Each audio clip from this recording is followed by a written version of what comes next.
War is changing.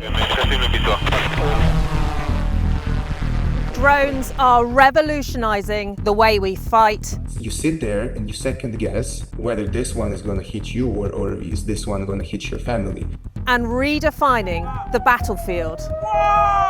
We shall face Russian army with ability to use millions of drones. But is NATO ready for drone wars?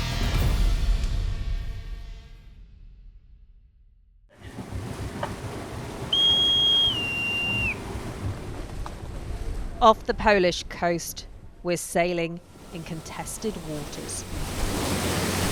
On board, crews from the Royal and US Navies. Copy, standing by. Stand by! But it's not just humans on this training mission. We're joined by this fleet of drones, crucial companions in increasingly uncertain times.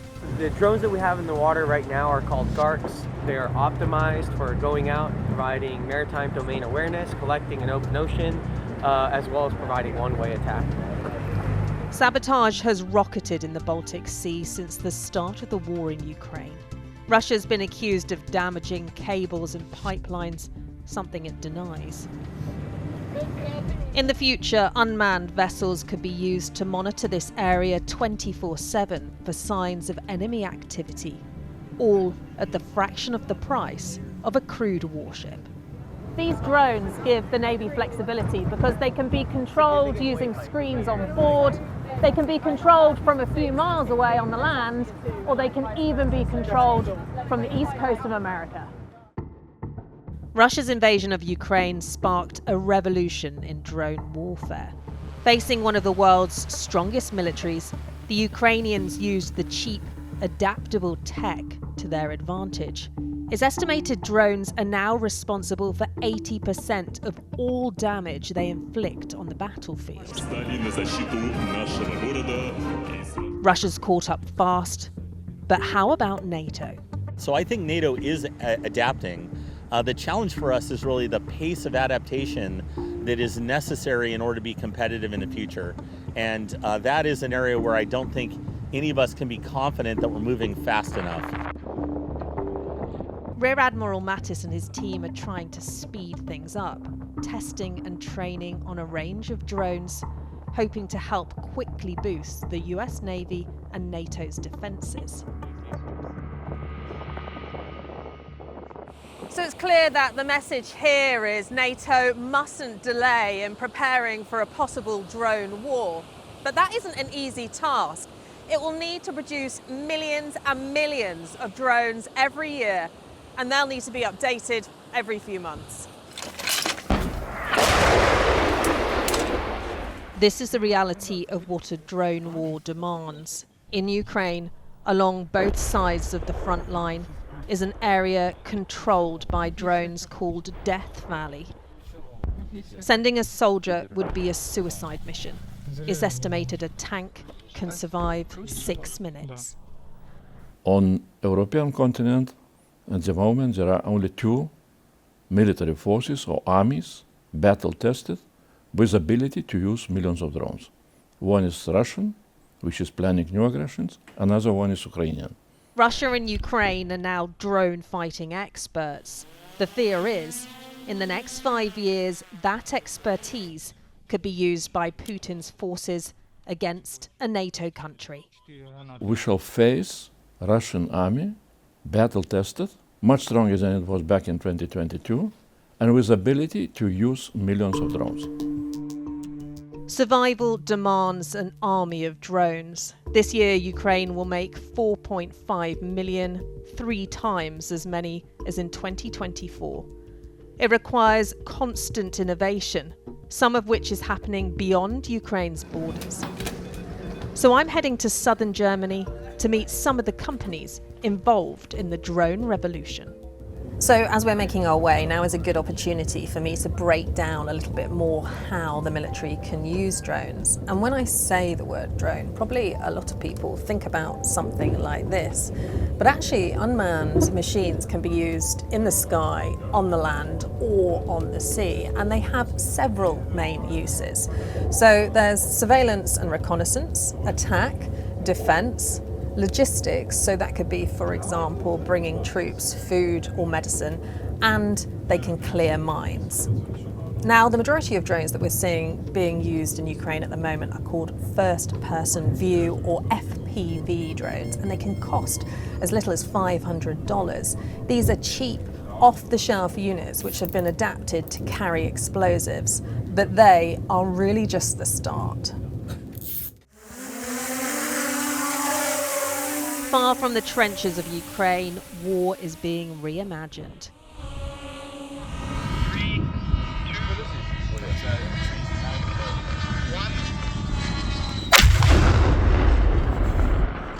This German startup is developing attack drones for the battlefield.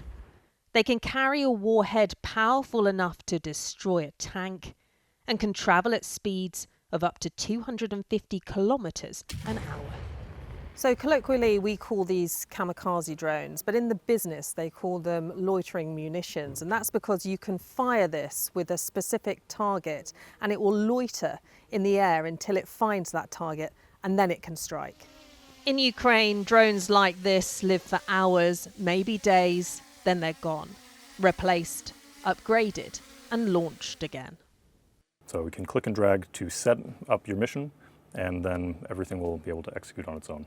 One soldier can control a swarm of multiple units, far from the danger of the front line.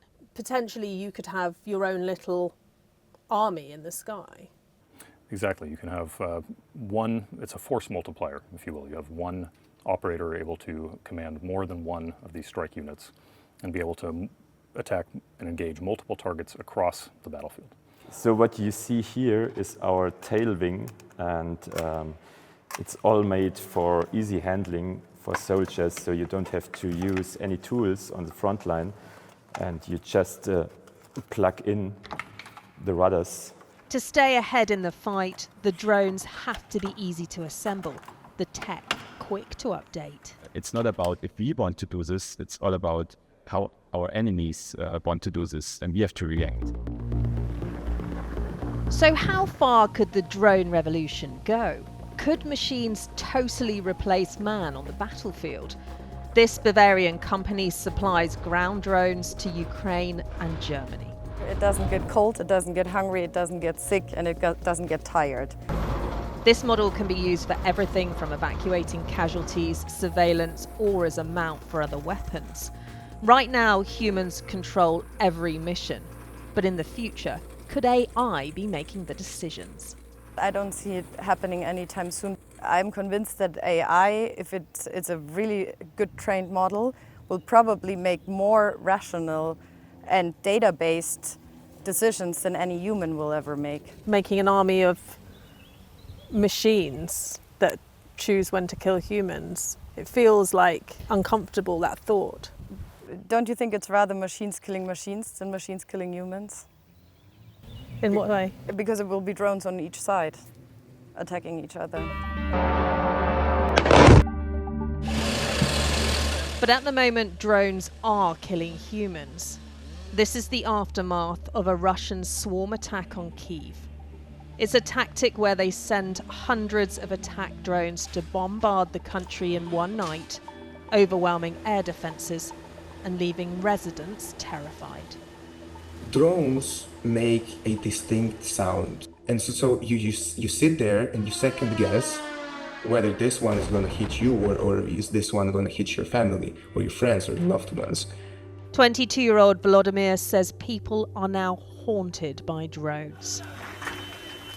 The attacks come mainly at night, leaving those who haven't taken cover at risk of dying in their beds. Sleep deprived, they try to raise the alarm. So we have an app that basically allows you to report air targets. So for example, if you see or hear a drone, you can press this button and it will send the report to the authorities. Also, you can if you see or hear a rocket, you can report it. They try to stay positive, but the constant threat is draining. Sometimes the first things I hear in the morning from my mother that calls me to check on me is actually not a hello, it's not a good morning, it's not how you've been, it's actually a question of whether you're still alive. This brings me like incredible sorrow. It brings me incredible pain to hear my mother worry about me every day that we're constantly targeted. In the hands of the enemy, they inspire terror. But drones have also helped Ukrainian forces score victories like this. Here they attacked air bases during Operation Spiderweb, taking out billions of pounds worth of Russian long-range bombers. And it's not just Russia and Ukraine. Armies worldwide are now using drones. The Israeli military released this footage of them shooting down Iranian units as both sides fired on each other. While here, an Israeli quadcopter is filmed striking northern Gaza. So how can NATO protect against this threat? Well, this is one way. Here they're shooting drones out of the sky. NATO's chief has pledged to massively increase air defences as it boosts defence spending. We see Russia's deadly terror from the skies over Ukraine every day, and we must be able to defend ourselves from such attacks. Another tactic is using jammers to break the link between drone and pilot, but fibre optic units are immune. If we're talking about whether NATO would be ready for a possible drone war, we need to talk about how drones can be used to boost defence. And one of the most ambitious ideas is the creation of a so-called drone wall along NATO's eastern flank. Running from Norway to Poland, it would be around 3,000 kilometres. And if it got the go-ahead, it would be the most expensive network of unmanned aerial vehicles. Essentially a brigade of eyes in the sky constantly monitoring the borders with Belarus and Russia, looking for threats which it would then intercept or attack.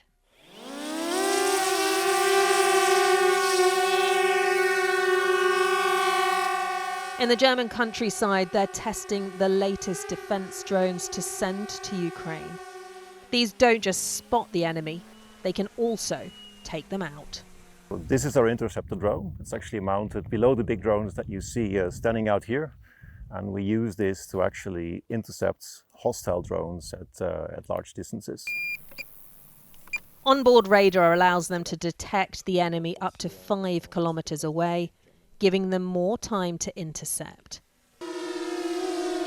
And that could be a game changer in an aerial drone battle, according to the makers. If you can use drones in defense, at some point you have robots fighting robots that will hopefully ultimately also save lives. How ready do you think NATO is if one of its countries was to be hit by a wave of drones like we're seeing in Ukraine? We are absolutely not ready, in my view. Ukraine has on record that they produced I think 1.3 million drones last year. I would be surprised if NATO even bought 1,000 drones last year. I think Germany has procured 100, maybe 200. So yeah, you can do the math on what that means, how quickly you run out of drones. Ukraine, if they consume those 1.3 million drones in a year, that's 3,000 drones consumed per day. So if you have 100 in your inventory, that will not last an hour. The German Ministry of Defence say the figures don't closely reflect reality. They add drones are a part of soldiers' daily routines and that they're investing in a range of models, including attack drones like this. This is what it's already done. And across the board, NATO's made producing and protecting against drones a priority. Members like Britain will spend $2 billion on military units. The UK's also announced a deal with Ukraine to co-produce drones. A smart move, President Zelensky told Sky News in an exclusive interview. Морські дрони тощо. А сьогодні перехоплювач важливий Україні. Вони перехоплюють іранські шахеди.